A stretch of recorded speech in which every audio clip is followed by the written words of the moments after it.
This is The Scoop for Monday. I'm Megan Bowman with the WMNF News headlines. DeSantis says Hurricane Milton could be an I-4 storm, meaning it could whip across Central Florida after making landfall on the West Coast. DeSantis says with this in mind, Floridians along the I-4 corridor should prepare for major power outages.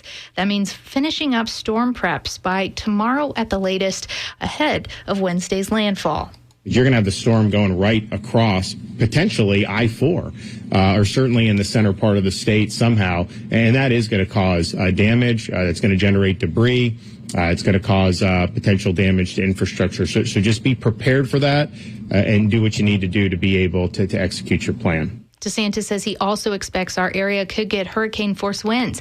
He says residents should make sure they get sandbags today and tie down things that could become projectiles in their yards. In preparation for the storm, Manatee, Pinellas, and Pasco counties have announced evacuation orders. Visit floridadisaster.org/knowyourzone to see if your home is impacted. Schools in the Tampa Bay region have closed to give families time to prepare for the storm. All Hillsborough, Pasco, Pinellas, Manatee, and Sarasota County schools are closed today through Wednesday. Hurricane Helene's storm surge left destruction in its wake for many renters and homeowners. WMNF's Chris Young reports there is relief that people may not know is available to them. Renters, along with homeowners, can file claims with the Federal Emergency Management Agency in times of disaster. Professor Christine Cerniglia, disaster law expert at Stetson College of Law, says renters could be missing out on relief money. Many times renters don't think they have a right, but if they have occupied a property that has been destroyed by disasters, they should file a FEMA claim within 60 days. And she says there are a lot of items renters can claim. They can claim any food that was destroyed in the refrigerator. They can claim if they've lost uniforms and they need to replace those uniforms in order to get back to work. They can claim possibly temporary housing if they need expenses for temporary housing. Data posted Thursday on Florida's Office of Insurance Regulation website showed over $835 million in estimated insured losses from Helene. Chris Young, WMNF News. And if you're a homeowner or renter who had uninsured damage or losses caused by Hurricane Helene, you probably are eligible for FEMA disaster assistance. You can apply at disasterassistance.gov. Hurricane Helene completely reshaped the Gulf Coast. WMNF's Leah Marcy reports the United States Geological Survey says erosion is to blame.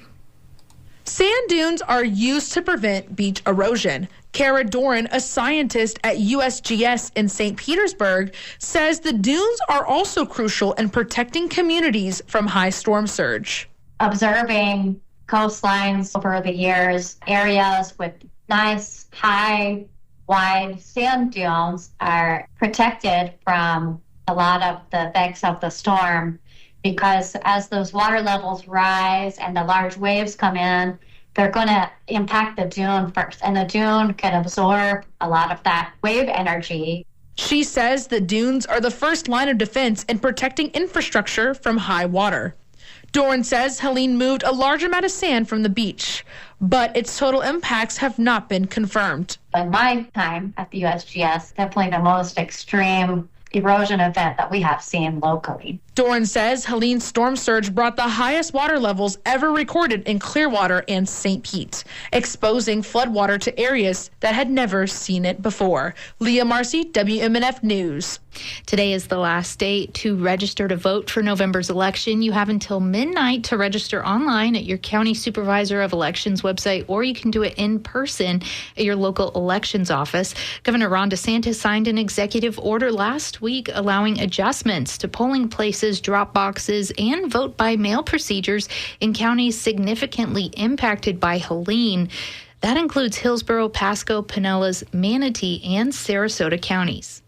Rain and thunderstorms today with a high near 79 and lows near 72.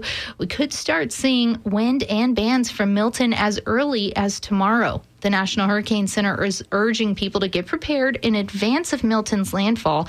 The National Weather Service says Tampa is under a flood watch until Thursday and is currently under a hurricane and storm surge watch. You can stay up to date on weather and conditions in your area by visiting our website, WMNF.org. I'm Megan Bowman with the WMNF News headlines. This is The Scoop, recorded at WMNF Tampa.